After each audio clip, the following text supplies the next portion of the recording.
Can you actually work mornings? Hart nodded. I can.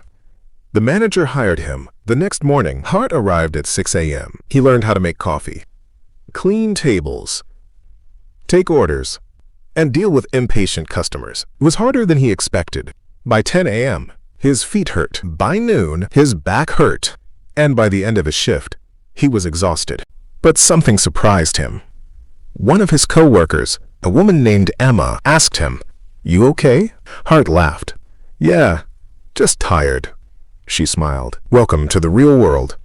Hart laughed again, and for some reason, that sentence stayed with him. A few days passed. Hart became better at the job. He learned everyone's names.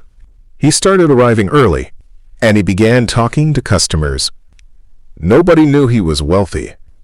To them, he was just Hart. One afternoon, an elderly customer walked into the coffee shop. He ordered the cheapest coffee on the menu, then sat alone near the window.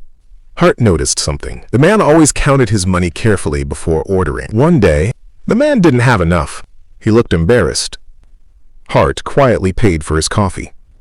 The man looked surprised. "You didn't have to do that." Hart smiled. "I know." The man thanked him. Then he left. Hart didn't think much about it, but that evening, he realized something. He had spent millions of dollars on things he barely remembered, yet helping one person buy a cup of coffee actually stayed in his mind.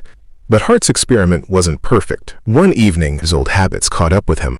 He walked into an expensive restaurant. He wasn't wearing designer clothes. He wasn't surrounded by security. Nobody recognized him. He asked for a table. The receptionist looked him up and down, then said, "We're completely booked." Hart looked around. There were several empty tables. He knew they weren't actually full.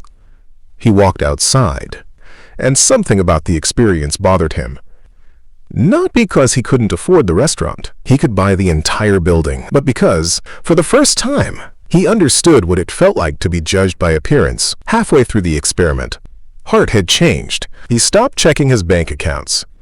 He stopped thinking about expensive cars. He started walking instead of driving. He cooked his own meals.